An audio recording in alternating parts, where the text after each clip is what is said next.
All right. Hey, Coach Tanner. So I'm so glad you could join me today on our Google Meet so that we can post a video together for our athletes on our Lady Canine page.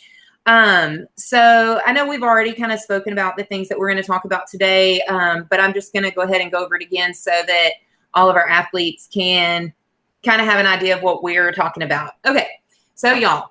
I have mentioned grit over and over again. This is going to be a huge theme in our athletics this year. Coach Tanner's already started decorating, a wooden word spelling out grit, and it's going to be super cute. And then also we're going to talk about what grit means to each one of us individually, and then we're going to give you a chance to tell us what grit means to you individually as well. So we together have been brainstorming. So a lot of this, so several of these words I think are going to kind of cross over with me and Coach Tanner. But I think what we've come up with is the G stands for guts. The R stands for resilience. The I think Coach Tanner liked integrity better. I kind of liked intensity better, but I think they're both equally important. So the I can go integrity or intensity. And then the T, I think, can go tenacity or toughness. I think both of those are super important when we're talking about grit. So we have gone over, some words to come up with an acronym. And I just feel like there are so many words out there and so many things that grit encompasses that just having one acronym isn't good enough. I think we need to have as many acronyms for grit as we possibly can. And that's where you're going to come in. And we want you to come up with your own acronym. And you may not even come up with a word for each letter. If you can come up with a different word for G, for R, for I, and for T, that's great. But if you can only come up with a G and a T, that's okay. If you just come up with an R, that's okay. But I want you to start thinking about it now, and I want you to write your word for that letter really big, and then write your definition, not the dictionary's definition, your definition of what that word means. So, for example, for guts, I'm not going to talk about the internal organs that make up your guts inside of your body. That would be more the dictionary definition. In athletics, and for the purpose of grit, I'm going to say that guts means you've got the willingness to take chances. You're going to do things that might be a little bit scary because it's worth it. The reward will be worth the risk. And so I think having guts means having courage and having, the ability to follow through on something. If you say, okay, this game I'm going to overhand serve, you're going to go through with it. You're not going to chicken out at the last minute and do your underhand serve. So for me, that's what guts means. And so I'm going to let Coach Tanner kind of tell you what grit means to her, and then she can kind of talk about like a definition or two of, what some of the words in the acronym mean to her. So Coach Tanner. All right. So for grit, whenever we started talking about this, trying to find an acronym that would be special to our Lady Canines, that was our most important part of it, was to make sure that it was special just to our girls. That way we can make it our own. That's going to be our next step to excellence. And I think you have to have grit to get to that excellence. And talking about this, like I told you earlier, that every time I look up the word grit, just to kind of get a different idea to help you ladies, it kept saying no grit, no pearl. So it's talking about, how a pearl is made. And without it, in that little grit grain piece of sand, you're not going to get the pearl. Sorry, that was a butterfly that flew in my eye. You're not going to get that pearl if you don't put in the work to make it happen. So from that little tiny piece of sand, you're not going to get it if you're not working to create it. So for me, kind of the guts was a huge thing about being brave and stepping out of your shell and being okay to be a little uncomfortable to make yourself better. The biggest one for me was the R, to be resilient. And resilient was my word last year to try to help me get through the year. I always pick a new word. And with resilient, it was more of a, I'm going to bounce back. It doesn't matter what happens to me. It doesn't matter how far I get knocked down. I'm always going to come back fighting and try to make myself better. I'm going to try to make the best out of whatever situation I'm put in. And so the R really stood out when we started talking about grit, was just really trying to be brave and be okay to step out of that shell, bounce back if it doesn't work your way, be willing to do it even if nobody's watching you. So that's kind of that integrity, and be willing to go hard. So that's that intensity. So the tenacity and the toughness, those are going to come together if you do all of the things above it.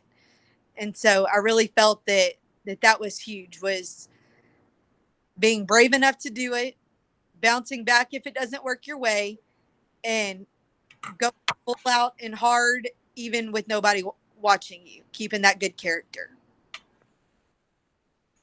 Yeah, I agree with everything Coach Tanner said. And she mentioned our next point, talking about being comfortable being uncomfortable. This was a concept that was introduced to me back in 9th grade when I was running cross country. Coach Dahl, I don't know if any of you went to Langham, but he's PE teacher at Langham, and he coached me cross country all through high school. And he used to tell us, you've got to be comfortable being uncomfortable. And that is a concept that through being an athlete and then going into coaching has come up over and over and over again. And I think that as the years have gone on, unfortunately, the generations have gotten a little less comfortable with being uncomfortable. And I think a lot of that comes from just our day and age. There are so many things that are so convenient that we can get without having to put forth a lot of work. We don't have to be we don't have to be uncomfortable very often. And so when we are uncomfortable, when we are pushed out of our comfort zone, it's unknown territory. It's like we've traveled to a foreign land and we don't know what's going on. It's scary. But if you can be comfortable with that feeling, then you're going to get better. You've got to step outside of your comfort zone if you're ever going to get better. If you master the overhand serve, then you can't just stay there. You're going to have to try to learn how to serve like a floater, or do a jump serve, or do something to make it a little more intense. I don't ever want you to get to that point where you feel like you have mastered everything in volleyball, because I'm going to tell you right now, as 7th and 8th graders, love you. And there are some great talents out there, but compared to our varsity players or college level players, you're not great. And I'm not saying that to be mean. For your level, tons of you are super great, but there's always room for improvement. And in order to improve, you're going to have to be uncomfortable. I was reading a book today, and there was a quote in there, and I love this. It says, you've got to be willing to kind of stink at something for as long as it takes to eventually get good and then great. So when you step into the gym on August 17th, you're not going to pick up a volleyball and be able to do every skill flawlessly right off the bat. Some of you are going to think, oh my gosh, this is terrible. I'm the worst volleyball player in the world. Like, why am I even doing this? That's okay. You've got to be bad at it for a little while before you're going to get good at it, and then eventually great at it. Very few people come out of the womb being, elite athletes or elite anything. Elite criers, maybe. I was pretty good at that. But you've got to be willing to kind of not be very good for a little while. And that's okay. Take pride in it, because when you get to where you're the best one on the court or on the team, or whatever, you're not going to be growing. You've got to be consistently surrounding yourself by people and ideas and concepts that are bigger than you and better than you in order to push yourself to get better. Sometimes that's an uncomfortable feeling, but that's okay. That's what you have to be comfortable with, putting in the work. When we have you do conditioning that hurts and makes you think you are going to absolutely throw up, or some of you do throw up, you've got to be comfortable with that feeling too, because that's when you're getting better. And I know I don't seem very sensitive. You know, I've had girls say, oh, so-and-so just threw up. I'm like, all right, you know, just get back with it. But that's just the way it is. Sometimes you're going to work so hard, you puke. That just means you're doing what it takes. That just means you're tough and you're going to jump back in there. And that's okay. You just got to get comfortable with that. Go to the grass, or if we're indoors, go to the garbage can and then move on with it. You know, doesn't necessarily mean you're sick. So, and then another thing, okay. So when we played last year, you 8th graders, you know, y'all were the 7th graders last year. Think about our season. Think about how many talented athletes we had on our team. We had a lot. This was one of my best seasons I've ever coached.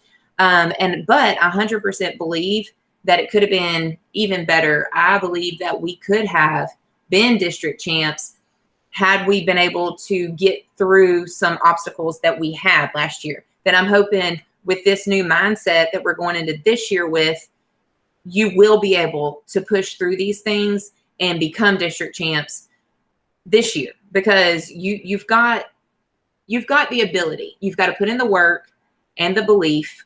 And so think about a sports movie. Pretty much any sports movie you've ever watched.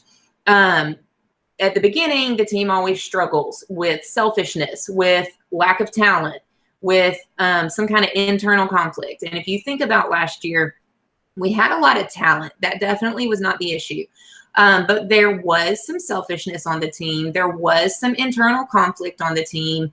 And those are the kind of things that you're going to have to learn to push aside. And Coach Tanner and I actually just talked about y'all specifically. And hey, if you're a 7th grader, you need to be listening to this, because I can predict the future. And I'm just going to tell you right now that there are going to be some of you who are going to be a little bit selfish, and some of you who are going to have some internal conflict on the team. And we may have a little bit of lack of talent, but that's okay. We're going to work through all this, just like these 8th graders are going to work through it. And we're going to get comfortable being uncomfortable in that scenario when you're working hard on the court and you know someone made a mistake, which, hey, it's going to happen. I mean, it's definitely going to happen.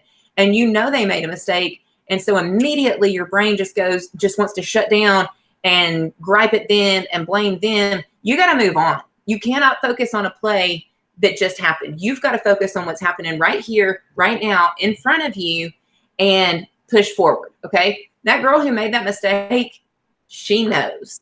I promise. She knows. Okay. So don't think she doesn't. So I want you to just really be thinking about last year, some of the issues we had, and how you can come together to be more unified and be unstoppable this year. Coach Tanner, what are your thoughts on this, and how are you planning on starting the year out with this group who has so much potential? We do. I'm super excited. I was excited whenever they came in 5th grade and got to watch them grow and mature and really learn how to play the game last year. The main thing is to remember that with everything being so readily available, like you said, that club sports are there. There are different kinds of programs. You can play beach, you can play club, you can go indoor, you can go outdoor, you can go partner, you can go 6 on a court, you can go co-ed, there's so many different opportunities to take these sports that we coach in middle school and advance your skill level outside of our gym in our area. The most important thing is sometimes with those sports, you may be needed in one area. And if you come into our area, you may be needed to do something totally different based off of our personnel. So we appreciate the fact that you may have been a middle hitter for your club team, or you may hit middle during beach because there's 2 of you. But when you come to us, we may need you to be an outside hitter, or we may need you to play defense, or it all works out with personnel. So not getting so set on a position and thinking that that's the only place that you're good at. That's one thing. It's going to make you uncomfortable to not be in a place that you wanted. But sometimes that uncomfortable Like I told you with Riley, Riley in 7th grade was a setter. In 8th grade, she was a setter. In 9th grade, she grew 5 inches and became a middle hitter.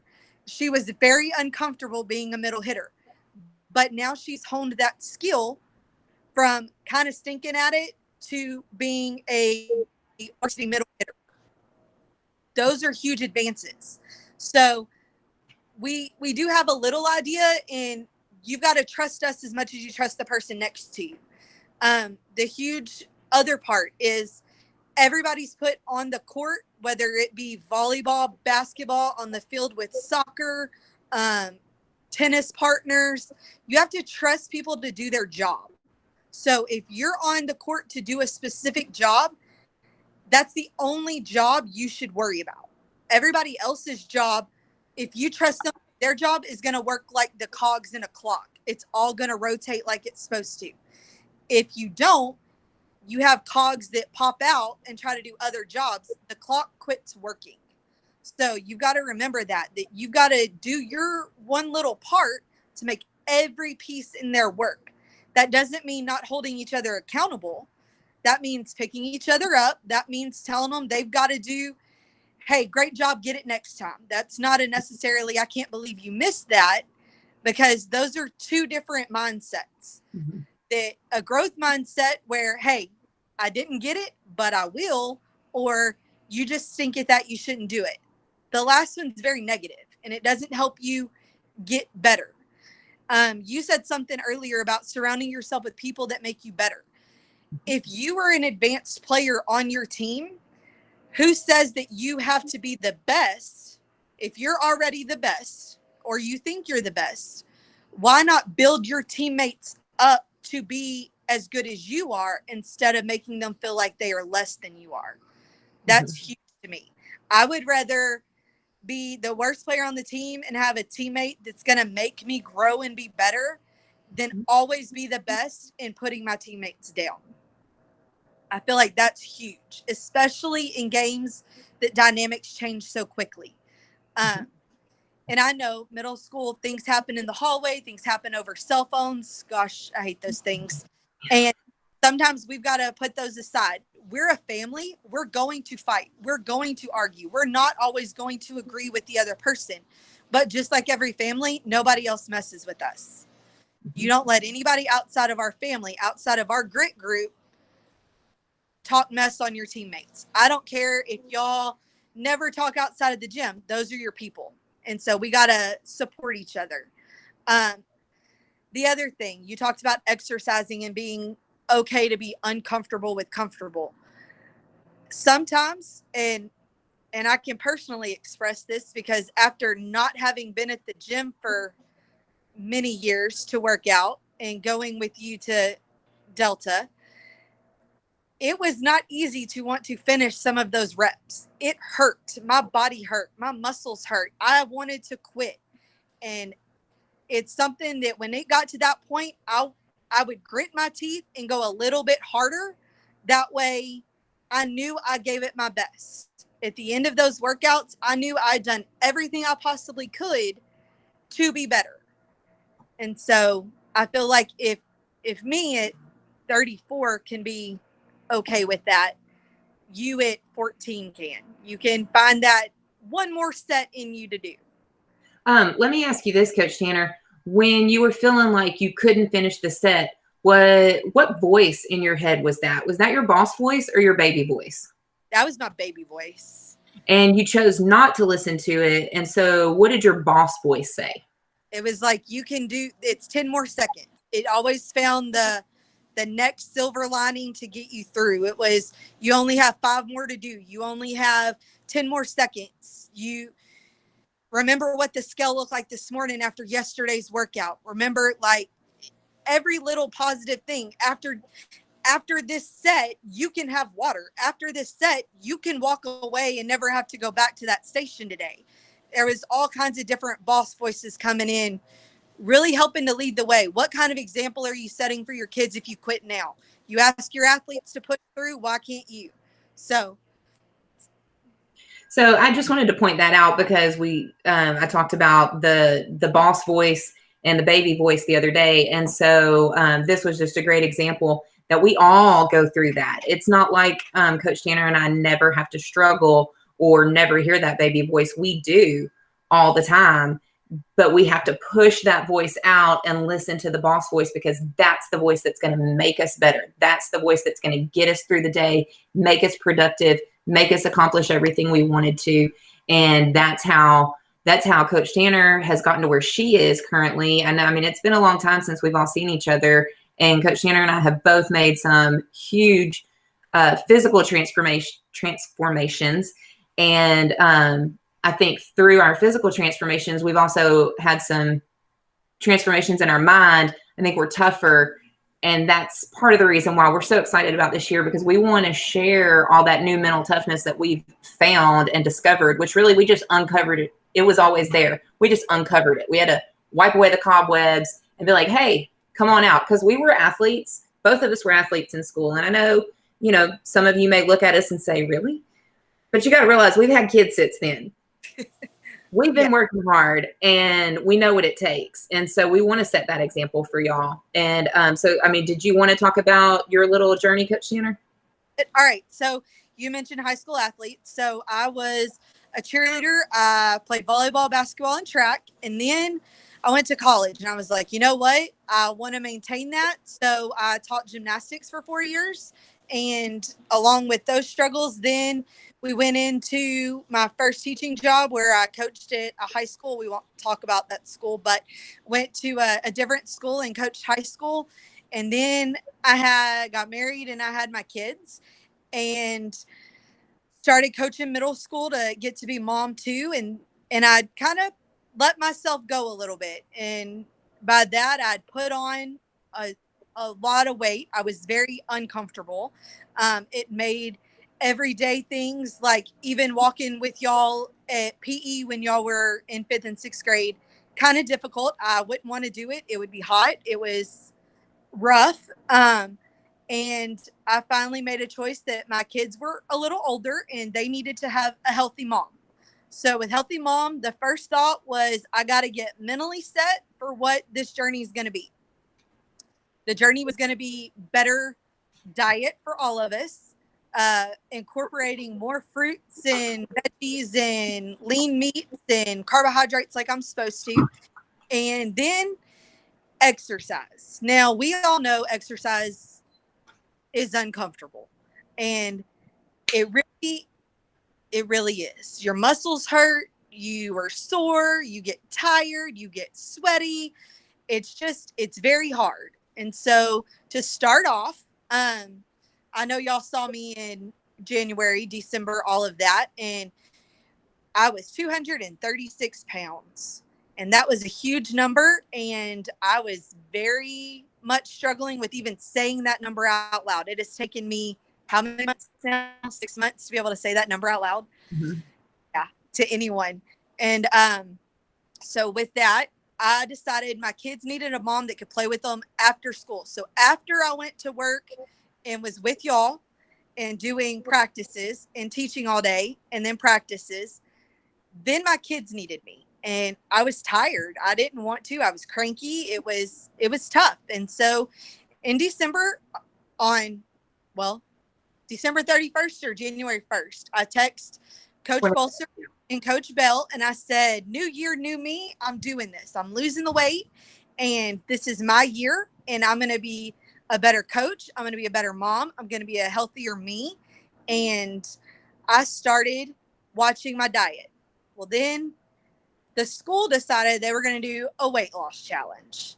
And Coach Bolser and Coach Montalvo were like, hey, you're already trying to do this. This is just going to help you, make you more accountable. So then I did it, and I lost 14 pounds in 6 weeks. And I was very shocked because it wasn't easy. It was very uncomfortable. I had to pass up many a good snacks in the teacher's lounge, from cakes and goodies to chips and dips. And it was a struggle, and it was very, very real. And then we went on spring break, and then we got quarantined. And we're here talking to you through YouTube. So through that, I decided the that wasn't good enough. And I continued to push myself and set my diet. I made sure to get in, thanks to Coach Bolster, she told me that there's this cool thing you can buy on Amazon that's a whole gallon of water, and you just fill it up, and you only have to fill it up one time a day. And so by me drinking out of that jug, um, my kids wanted a jug. And so they now have a 64-ounce jug that they drink out of because they're 4 and 8. They don't need the whole gallon. They would never sleep. And so they are following my actions. If I choose to have fruits and veggies as a snack, they sit with me and eat. So my actions in being uncomfortable have made a habit for my children. They have learned healthier ways to be because of that. So now we are below 200 pounds. We are flirting with a number closer to 190 than 200. And my journey is just now taking off. So 6 months later, I am below 200. I'm in, what did y'all call it at Delta? Wonderland? Yeah. I've hit Wonderland, which is phenomenal to even be that way. But more important was my mindset that if instead of walking somewhere, I tend to jog. And instead of drinking a soda, I tend to have water. And instead of the cupcake that really looks good, I eat the strawberries or the bananas, or I make it into a smoothie. So my mindset changed, and Coach B had read a quote earlier. And by me changing the inside and the way that I thought, you see that change on the outside. It's a reflection. It's not who you are, it's you shining through. And I really felt that y'all needed to hear my story, because if I can make a change and change my mindset, maybe I can save you from having to do it later. You can start making those changes now. You don't have to do all of the changes at once. You can make one change. One change has a ripple effect. It's like throwing a stone into the water. It's going to drop down, but you're going to see its waves ripple out all the way to the shore every which way. So make one change. I challenge you to trade out something sweet for a fruit or veggie. I challenge you to drop a soda and replace it with water.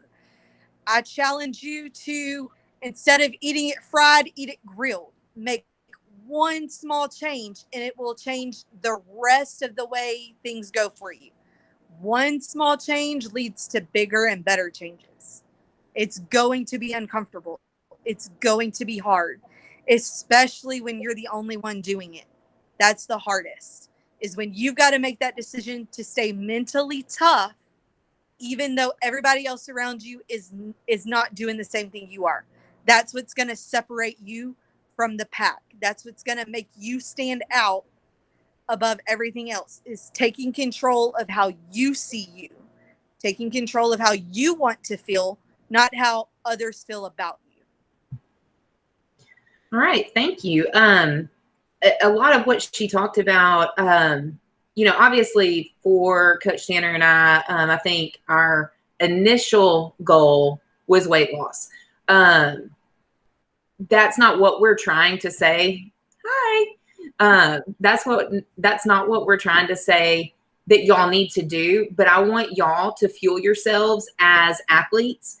And if you look up what elite athletes eat and drink, you're going to find out it's probably a little bit different from what you're used to eating and drinking every day. I know some of you are health nuts, and that's great, but as a whole group, I feel like we can all stand to make some changes. And so I encourage you to Google elite athlete diets and things like that.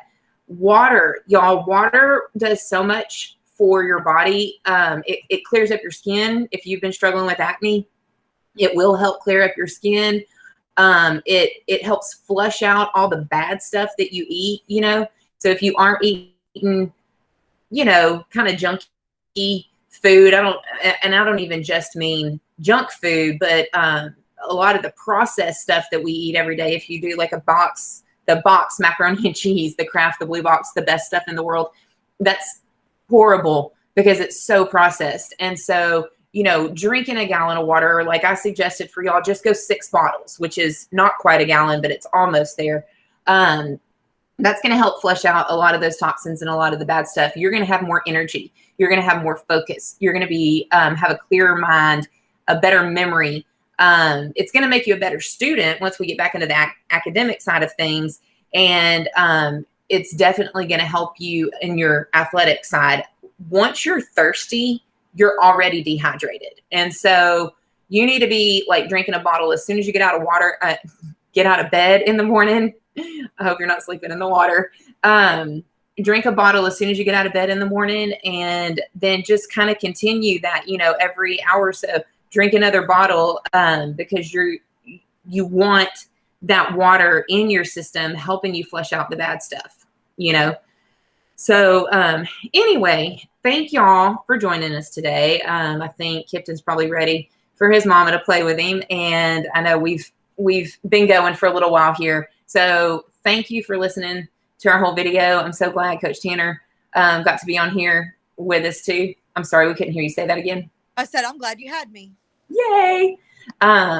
We will be together soon. I can't wait. Don't forget, there's not very many people who have subscribed to the channel, but I know we've had quite a few views.